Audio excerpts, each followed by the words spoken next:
back and let us continue on the last video about healing happening in the body, or rather, trauma or pain or past hurts being stored in the nervous system, because it is the nervous system more than the body. It's just that the body, it's where the activation happens, a back pain, a shoulder pain, a neck pain. Yes, that is in the body, but the storage is actually in the nervous system. That's where it is. That's why we're talking nervous system these days. And I don't want to be way too technical about that. I will unpack as usual as I continue with the teachings. But I remember the time, as I was preparing for this, I remember a time in my 20s, because I started getting into the spiritual healing consumption, because I'm a student first. I always say that I'm a student through and through. And I remember in my 20s, I don't know if you guys recall or know of a woman called Louise Hay. Louise Hay was from back in the days, from the late 80s, gained prominence, in the world in the 90s and then the early 2000s. And she's written lots of books. And, there's a publishing firm called Hay House. It is based on Hay, Hay is her surname. And I remember in my 20s, very early, when I started on this journey of, being a seeker, being a student, inquiring about what everything means, and that was around the time that I was having issues with church and there was a lot going on for me. And I bumped into Louise Hay's book, You Can Heal Your Life. And at the back of the book, there was a whole metaphysical mapping of the body parts linked to a particular emotion. For an example, clenching your jaws or jaw problems would refer to suppressed anger, that type of thing. But that was back then. And I remember just finding it very fascinating. Little did I know that later in my life as a life coach that I have become, that early door of entering that space would be so prominent right now in my private teaching and in my private coaching, because truly, I mean, the more I do the work, the more I realize that we cannot bypass the body. And that's what we've been doing over the years. And, through no fault of anybody. You'll remember the late 80s, it was affirmation, I think, therefore I am. And then in the 90s, we started linking emotion to the thoughts. And then in the 2000s up to now, it was deep emotional work, spirituality, the whole mind, body, soul was connected. But now we are in an era where we are almost understanding that it is actually in the nervous system, it is in the body. The nervous system needs to complete the work. If you were hurt as a child, if you were abandoned, if you were neglected, if you starved, if whatever it is that made you brace, that made you protect yourself, that storation, that fear, that trauma is stored in a nervous system. And the reason we repeat certain patterns or we avoid certain situations that remind us of ourselves when we're 10, 9, 12, whatever, the fact that you get triggered by that just simply says that the system has not released that pain. Are you with me? It has not released that trauma. And this is why in my coaching and in other people's coaching, I suppose we will always take you back. Like, take me back to when you were 12. Take me back to that incident that happened when you were 18, when your father did not show up for something, or when your mother did not do something that you expected. And usually when a client is unable to, I apologize, guys, we've been having a lot of rain in the Karoo, which is a beautiful thing. But then after rain, there's just this nest of flies that cracks open. And it's not just me, even my neighbors are complaining about flies everywhere. So when I keep doing this in the video, it is the fly. But yeah, I wanted to start with it. For an example, so when a client resists to go down memory lane, and they can't access that part, or they can't do that, or they find it difficult to go there, I know that, their bodies or the nervous system is still bracing, is still feeling unsafe in some way. And for her or him to feel safe, there is quite a lot of work that we need to do in our deep dive sessions. There is still a lot of work that we need to do in order for the client to feel safe enough, but not necessarily the cognitive head feeling safe. The body has to feel safe. This is why you would go for coaching and thinking you are ready. I'm ready. I want to deal with this. I want to deal with this.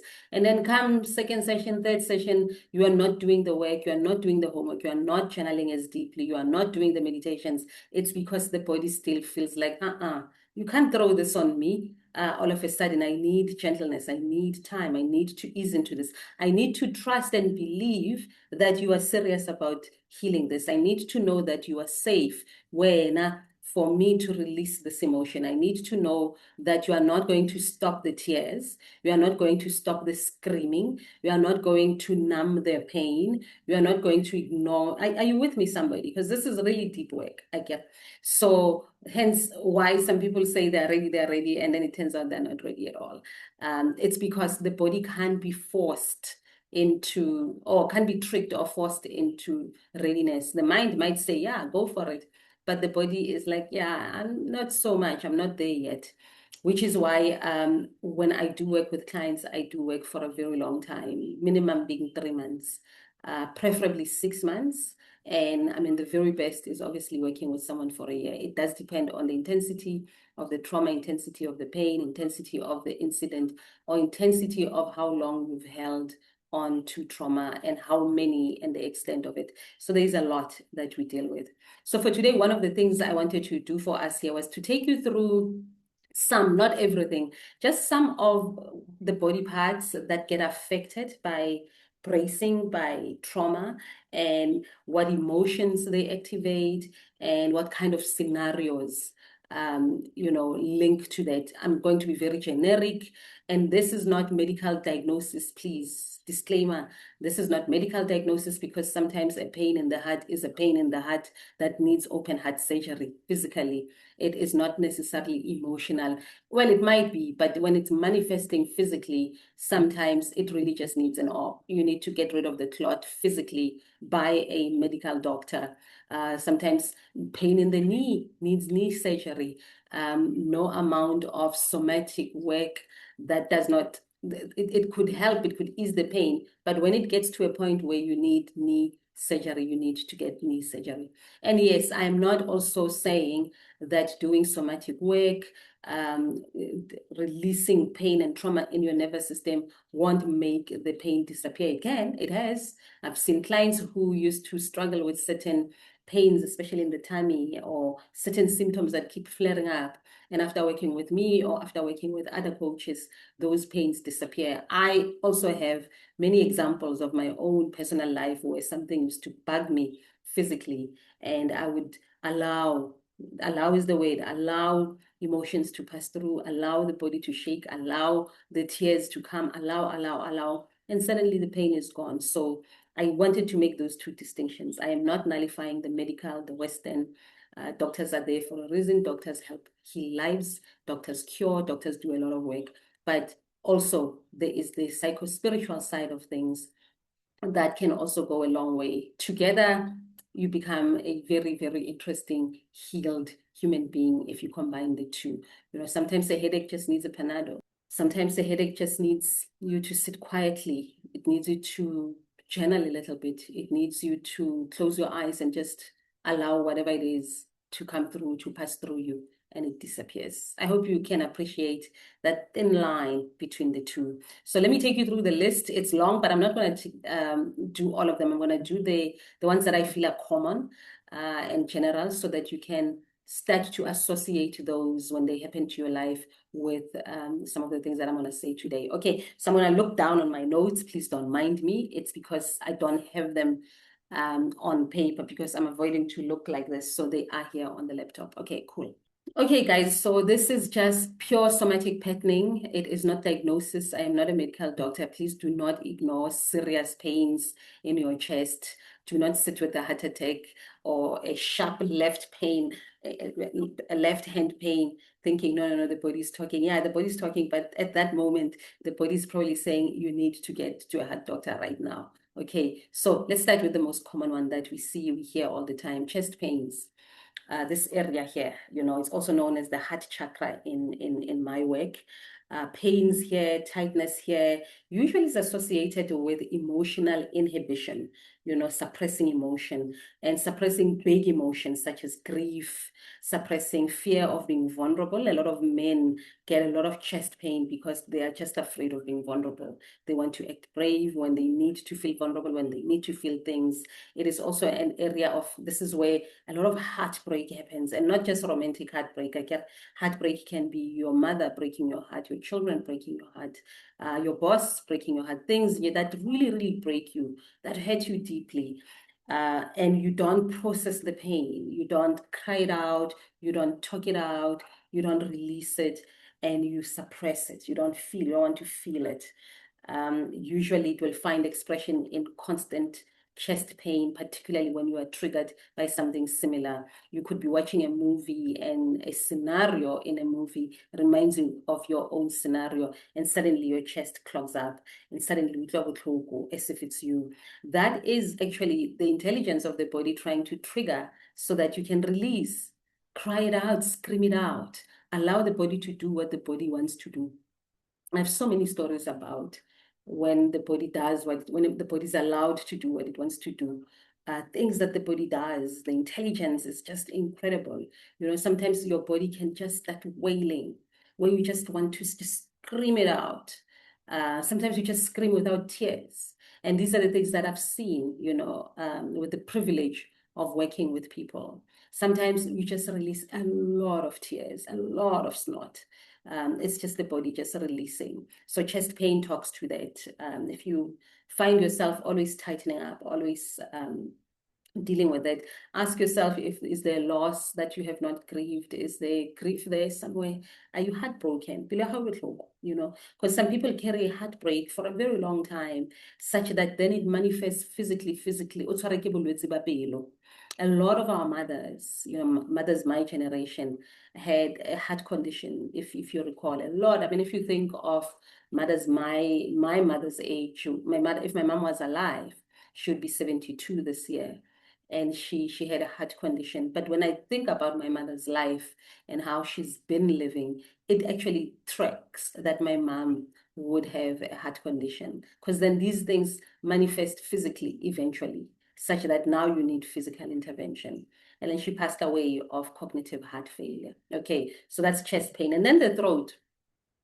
The throat area, when you always have like a lump in your throat, or you can't talk, or sometimes you have laryngitis, usually that talks to inability to voice out your truth. You have deep fear of expressing yourself, deep fear of speaking the truth. So you have this thing of silencing yourself. And where it could come from childhood, where you were told to shut up. Children needs to be seen, not heard, where every time you tried to speak up somewhere, maybe no or maybe nebarwa papa, something like that, but you were silenced a lot as a child or as a teen, and it became something that you do to feel safe. To feel safe and to survive in the world, you learned to silence yourself, to silence your truth, to not tell the truth at all. So your throat clogs up. And there's a way to help a client get out of that mode, So speaking was not safe. Telling the truth was not safe at all. And so your body learned to just tighten there. And once a person starts telling the truth in a safe space, working with a coach, working with a therapist, they then start to open up, they speak more. Usually, what I love about clients is that they will go the other way. They will go all the way, where now they're talking too much and now they're speaking the truth all the time, and with no boundaries, and it brings different problems in their lives. And then what you want is to get to a place where you are in a happy middle. So you are on the other side of the spectrum, where you were silenced, you don't talk, you don't trust your own voice, literally. And then as you work with a therapist or a coach, you go all the way where you trust it. I don't know if there's a thing called trust it too much, where you are now on the other side, which is not also helpful. The right place and the right, for lack of a better word, is just a happy middle. Just be balanced, to know when to speak, know when not to, know when to allow others to say, know when to tell your truth, which I hope you do often as you can. Okay, so, and I'm being very generic. I'm being very, very generic, because I know people are individuals and stories are different. And sometimes what brings the throat blockages might be completely something entirely different to what I'm saying here. And that is the beauty of working with people and individuals. The next one is the jaw. You know, every time people we clench our jaws without even knowing. There was a post on social media a few years ago, no, not even a few years ago, I think even last year or 2024. You just bump into a post, particularly on Instagram, that says, take a breath, unclench your jaw. And literally, the moment that post says unclench your jaw, you find that you had been clenching your jaws.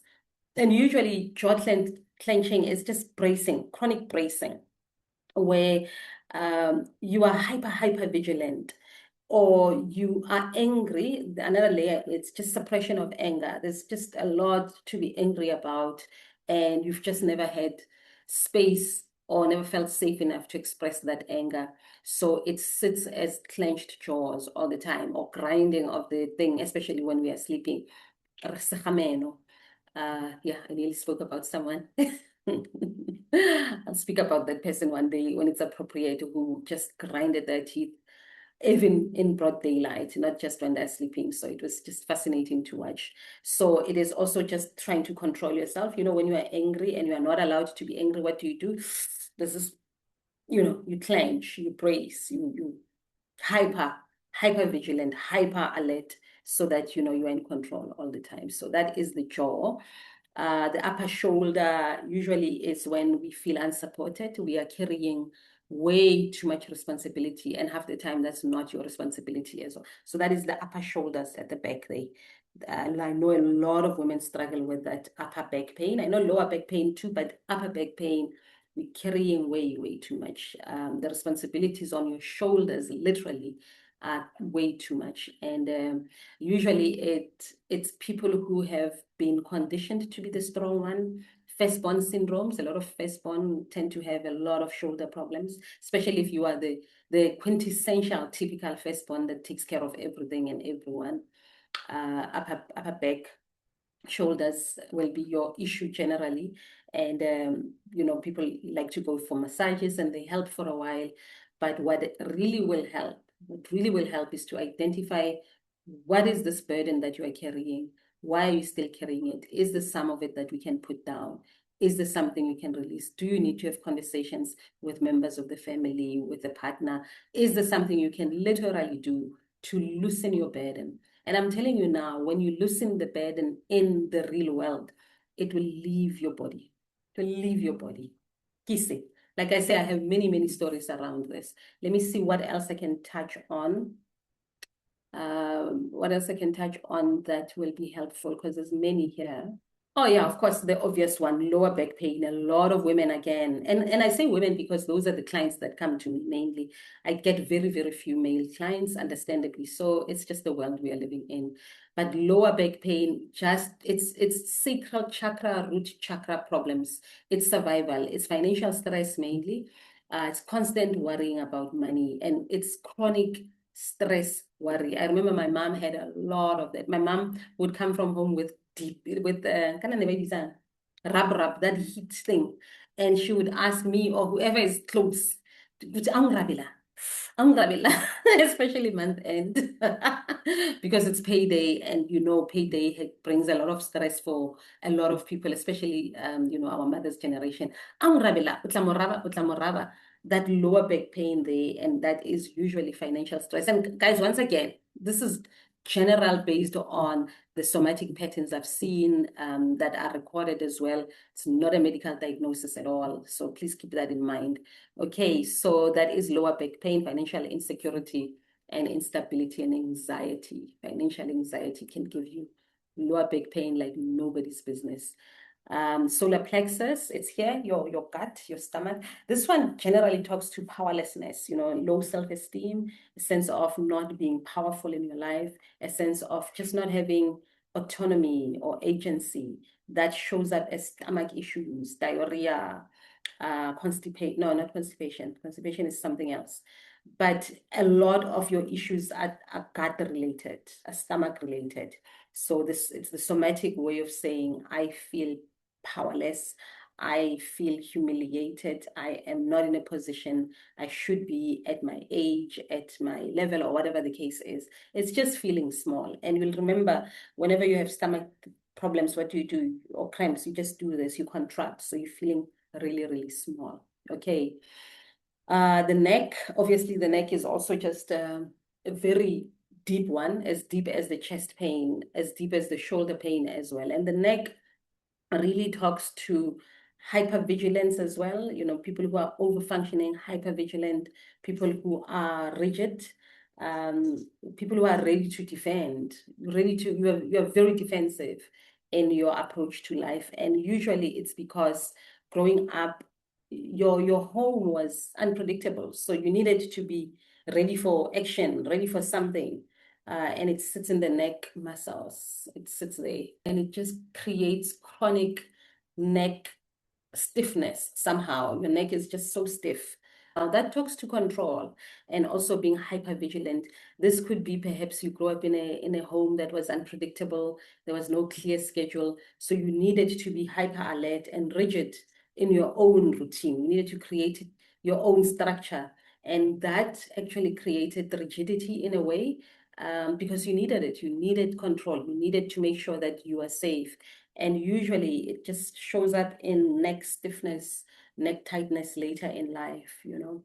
So yeah, I think I'll leave it here. I mean, we could do the womb, we could do the pelvis. We can always do those things as time goes on. But I just wanted to give you the generic ones, the general one. Let me see if I can get another one that is not, because the list is quite long. It's based on Louis Hay's list, as you know, as I told you.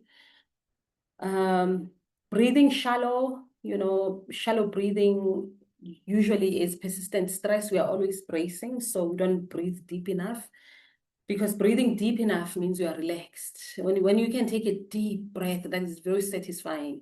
It means you are in a relaxed state. But because half the time we are not, we're breathing here, very shallow breath, very shallow breath, very shallow breath, because we are just always so hyper alert, and the nervous system is always so activated, and it's always alert. It's always not feeling safe to release. Because when the nervous system releases and it completes things, oh gosh, the peace that follows that. Incredible. Yeah, so this is what the video was about today, just to deepen on the last video. And then I'll see you again on the next one. This is my story, and I cannot wait to hear yours.